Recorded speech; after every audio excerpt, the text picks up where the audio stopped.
Business Club de France des entrepreneurs avec Michel Picot.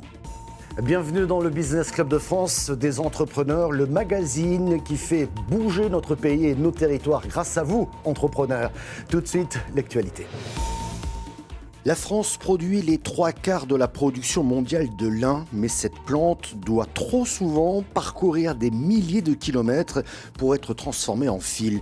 C'est l'une des raisons qui a poussé la société bretonne L'Infini à investir pour créer une filature toute neuve de 13 millions d'euros d'investissement tout de même.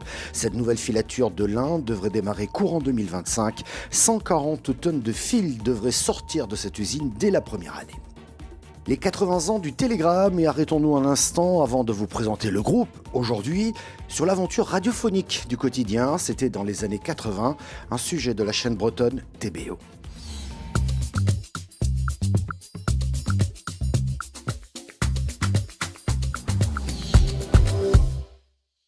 En 1980, c'est l'effervescence sur les ondes. François Mitterrand vient de légaliser les radios libres. Le Télégramme ne souhaite pas passer à côté et fonde pour l'occasion une structure destinée à rayonner autour de Brest, l'Association pour la diffusion de la pensée, rien que ça. Radiogramme est née. Elle se transforme en SARL en 1987 et rejoint le grand bouillonnement des nouvelles radios commerciales. Malheureusement, les résultats ne suivent pas et bientôt le Télégramme y perd la main au profit d'Europe 2. L'aventure s'arrête en 1999. Mais avec la génération de la radio numérique terrestre via le réseau DAB+, la question est « jusqu'à quand ?» Et toujours dans l'actualité, Aura Aero avance avec son projet d'avion hybride électrique ERA. Après la France et l'Europe, l'avionneur toulousain a signé un accord avec les autorités locales du comté de Volusia en Floride pour la construction d'une ligne d'assemblage de son futur appareil. Une nouvelle usine de 50 000 m² qui s'ajouterait à celle déjà prévue à Toulouse.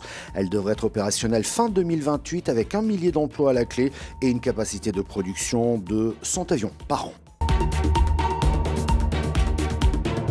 Installée depuis un an à Saint-Quentin en Yvelines, l'entreprise Accel Genesis, spécialisée dans les équipements de télécommunications, est en pleine croissance. Rencontre avec cette entreprise, un reportage de TV78. Donc on va venir le brancher en fait ici. Permettre au câble de ne plus pouvoir se détacher avec la batterie et raccorder en fait le smartphone sur le boîtier. Combiner les anciennes et nouvelles technologies, c'est le défi que s'est lancé la société Accel Genesis. Depuis 2018, l'entreprise s'est spécialisée dans les équipements de télécommunications. Elle développe aujourd'hui une innovation pensée pour les forces d'intervention et de secours françaises, le Talk Speaker. Le smartphone, on le met dans la poche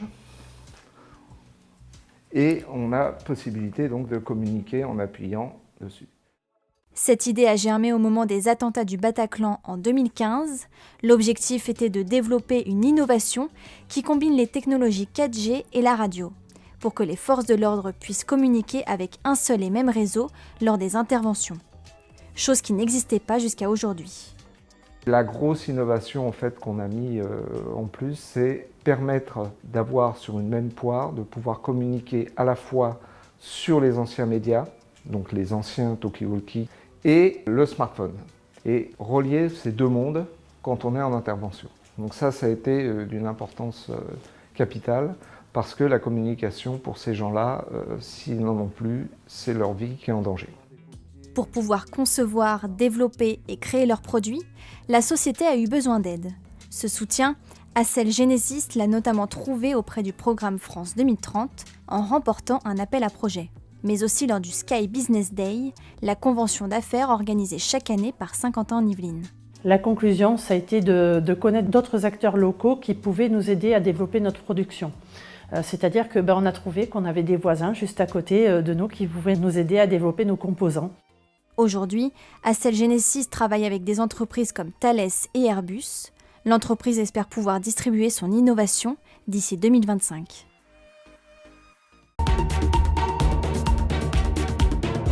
Avec ses 106 chambres, 2 salles de réunion, un espace fort, mais aussi un bar accessible aux clients extérieurs, le futur hôtel 4 étoiles Oco sera bientôt ouvert sur le parvis de la gare de Troyes. C'est la touche finale d'un vaste projet de rénovation urbaine entamé dans ce quartier il y a plus de 10 ans.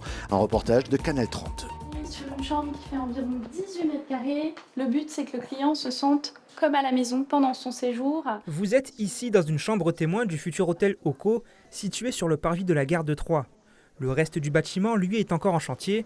Ce vendredi, la municipalité, les investisseurs et porteurs du projet visitaient en avant-première le futur espace, qui s'étendra bientôt sur 7 étages et 3500 mètres carrés. On aura ici un hôtel 4 étoiles sous enseigne Oco Hôtel de 106 chambres, avec 2 salles de réunion, un espace forme, et surtout le clou du concept Oco Hôtel, ce sont les parties communes. Donc on aura 250 mètres carrés à rez-de-chaussée, accessible évidemment aux voyageurs qui réservent chez nous, mais aux habitants de la ville de Troyes. Et dans cet espace, ils trouveront un restaurant, un bar. Un avant-goût de l'offre qui sera bientôt proposée aux touristes et aux voyageurs d'affaires, la touche finale de la rénovation du quartier de la gare. Au total, ce sont 5 hectares, soit 50 000 mètres carrés qui ont été réhabilités. Un projet au long cours porté par la municipalité depuis près de 15 ans. Ça aura pris, on va dire, une quinzaine d'années, c'est très long.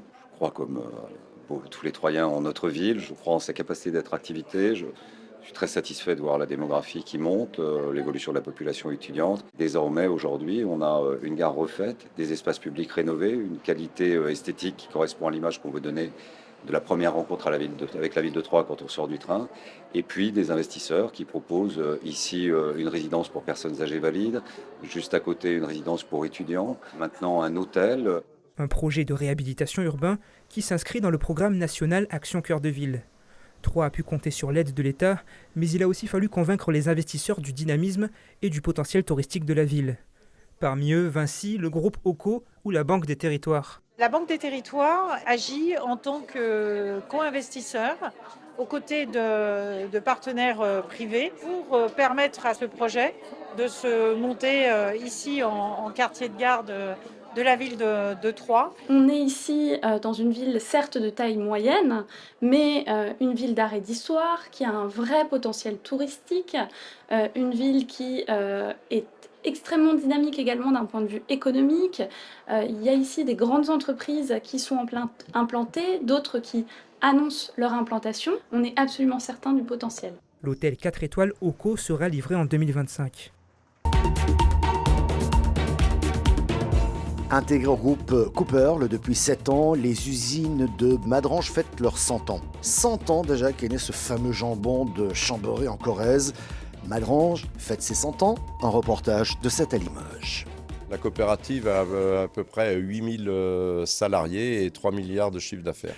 Désormais centenaire, Madrange fait partie de Cooperl, une coopérative qui couvre l'ensemble de l'activité, de l'élevage à la production, de charcuteries et spécialités.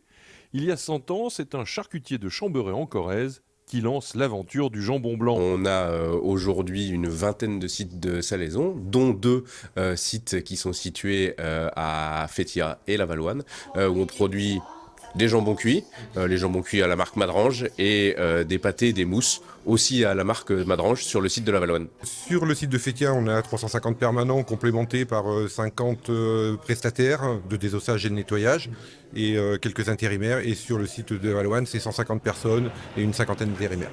Depuis 7 ans, Cooperl a sécurisé les usines locales et a réalisé des investissements sur les lignes de production qui se chiffrent en plusieurs dizaines de millions d'euros. Automatisation de certaines tâches, amélioration des postes de travail. Vous n'en verrez pas d'image, seule la ligne de tranchage et d'emballage peut être filmée. Le produit a été déballé, il a été cuit en fait sous vide dans sa poche au bain-marie. Et donc là, il est déballé, on a des risques de recontamination. Donc on est effectivement dans ce qu'on appelle une salle blanche. On a vraiment ces règles de sécurité qui permettent d'assurer que le produit, jusqu'à sa date limite de consommation, il est bon. Il a ce goût de jambon Madrange qu'on veut que les consommateurs puissent avoir chez eux dans leur frigo. L'usine de jambon produit près de 50 tonnes par jour pour la grande distribution, la restauration et les détaillants. Notre coopérative est une coopérative construite en filière, donc qui fait tous les métiers qui sont nécessaires pour produire un porc, pour le transformer et le commercialiser.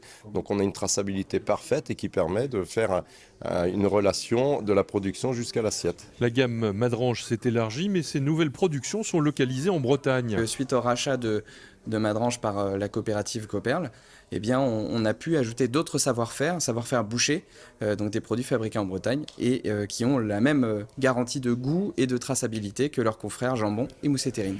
Des années durant, ce jambon était le jambon star. Il est devenu le jambon des gens ordinaires en intégrant les demandes du moment. Moins de sel, moins de gras, moins de produits complexes et une provenance garantie. Une vraie volonté de visibilité puis d'engagement derrière, parce que c'est pas que l'origine France, c'est aussi tout l'engagement coopératif qu'il y a derrière sur les cahiers des charges type porc sans antibiotiques, le label rouge, le bio, tout ce qu'on est capable de porter grâce à nos éleveurs et qu'on porte fièrement grâce à Madrange en magasin. Fin février 2025, Copperle et Madrange seront de retour au Salon de l'Agriculture pour présenter et pour confronter les gammes de produits aux consommateurs. C'est quand même vous qui en parlez le mieux.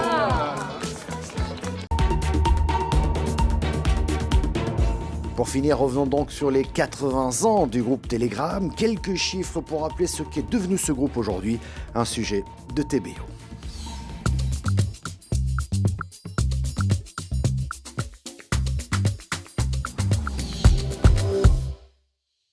Ce ne sont pas les chiffres du tirage du loto, mais certains de ceux qui font aujourd'hui le Télégramme. 550 salariés, dont 230 journalistes, 600 correspondants, 1200 diffuseurs, 155 000 exemplaires diffusés chaque jour. Mais aussi autour de lui 2 télévisions, TBO et TB Sud, 2 mensuels, le mensuel de Rennes et Bretagne Magazine, une régie et agence de publicité Via Média, une agence de communication et d'événementiel Rivacom, sans compter le reste du groupe autour du service aux entreprises et en particulier Hello Work, premier acteur numérique de l'emploi en France, et de l'événementiel, à la fois sportif via OC Sport Group et culturel via C2G, producteur notamment du Printemps de Bourges et des Francopholies de La Rochelle. Bien sûr, c'est le Télégramme, mais finalement, ce sont aussi les Télégrammes. 19 éditions, réparties en 7 territoires, construits autour d'autant de grandes villes bretonnes. Brest, Morlaix, Quimper, Vannes, Lorient, Saint-Brieuc et Lannion, plus Rennes bien sûr. Une organisation qui permet au Télégramme de publier chaque jour des informations au plus près du lecteur, tout en conservant le tronc commun des informations nationales, des loisirs et des services. Le point commun entre la présentatrice des journaux du week-end sur TF1, Anne-Claire Coudray, son prédécesseur Bruno Mazur, la grand reporter au Monde des Prix Albert Londrani Cogent, l'animatrice Christine Bravo, le chanteur Christophe Miossec ou l'académicien Éric Orsena, le Télégramme bien sûr. Tous y sont passés, parfois en tout début de carrière, parfois au long cours comme auteurs de billets ou éditorialistes. Bretons de naissance ou d'adoption, ils sont nombreux à s'être formés au Télégramme avant de tenter leur chance ailleurs. On en connaît plein quand même qui sont restés. Merci d'avoir suivi cette émission. Elle est disponible, vous le savez, en replay vidéo sur le site internet de votre télévision locale. Vous pouvez également nous écouter en audio podcast sur toutes les bonnes plateformes et sur quelques radios. Merci de votre fidélité. On se retrouve la semaine prochaine.